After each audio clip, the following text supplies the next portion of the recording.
زین بھائی چپ چاپ علی کو کشمکش میں پھنسا ہوا دیکھ رہے تھے۔ وہ کچھ دیر تو خاموش رہا، پھر جب جانے لگا تو زین بھائی نے پوچھا، ہاں میاں علی، کیا فیصلہ لیا؟ زین بھائی یہی فیصلہ لیا کہ اپنا گھر لے لینا چاہیے۔ زین بھائی بے ساختہ ہنس پڑے۔ ارے بھائی، ابھی تو اتنے مسائل گنوائے، پھر بھی اپنا گھر لے لو گے؟ جی، پھر بھی مسائل اپنی جگہ مگر فوائد بھی تو ہیں۔ اچھا، ذرا مجھے بھی تو بتاؤ کیا فوائد ہیں؟ زین بھائی، سب سے پہلا فائدہ تو یہ ہے کہ میرے اپنے گھر کے لیے بینک کے ساتھ جو بھی معاہدہ ہوگا وہ ویسا ہی رہے گا، یا اگر کوئی تبدیلی آنی بھی ہوگی تو مجھے اس کا اندازہ ہوگا۔ یعنی مجھے اس سلسلے میں پتہ ہوگا کہ میں کتنے سالوں میں کتنے روپے خرچ کر رہا ہوں۔ کرائے کے مکان میں مالک مکان کب کتنا کرایہ بڑھا دیتا ہے اور کب مجھے اس مکان کو چھوڑ کر کسی اور مکان میں جانا پڑ جاتا ہے، کوئی اس بارے میں کچھ بھی نہیں کہہ سکتا۔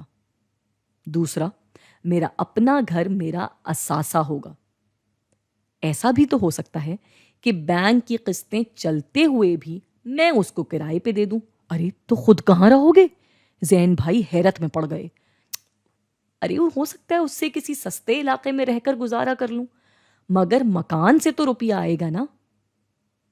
تیسرا، میرے مکان کی قیمت بڑھے گی، چاہے اس کی ملکیت پانے میں مجھے جتنا بھی عرصہ لگ جائے، جب بھی ملکیت ہاتھ آئے گی تو اس کی قیمت میری لگی ہوئی رقم سے زیادہ ہی ہوگی۔ اس طرح میں فائدے میں رہوں گا، کیونکہ اگر کسی ملک کی معیشت تباہ بھی ہو رہی ہو تب بھی گھروں کی قیمتیں اوپر کو ہی جاتی ہیں۔ ایسا اس لیے کیونکہ مشکل حالات میں بھی لوگ اپنے لیے ٹھکانہ ڈھونڈ رہے ہوتے ہیں۔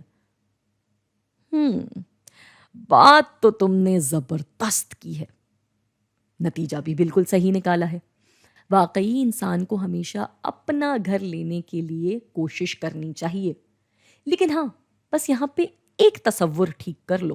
اگر کوئی معیشت تباہ ہوتی ہے اور اس میں ایک وجہ گھروں کے لیے دیے ہوئے قرضے ہیں، تو یہ اس بازار کے لیے بھی تباہی کا باعث بنے گا، کیونکہ اب قیمتیں نہ صرف گرنے لگیں گی بلکہ یہ جائیدادیں جو کہ لوگوں نے قرضے پہ لی تھیں لوگوں کے لیے بوجھ بن جائیں گی۔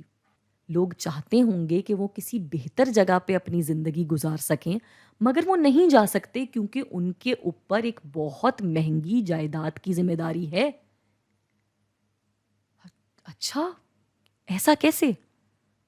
ارے ایسے کہ فرض کرو معیشت کا بہت برا حال ہے، اس شہر میں مجھے نوکری نہیں مل رہی، مگر نوکری مجھے مل رہی ہے لاہور میں، لیکن یہاں پہ میرا گھر ہے، تو کیا میں اپنے گھر کو چھوڑ کر کے لاہور میں نوکری کر سکتا ہوں؟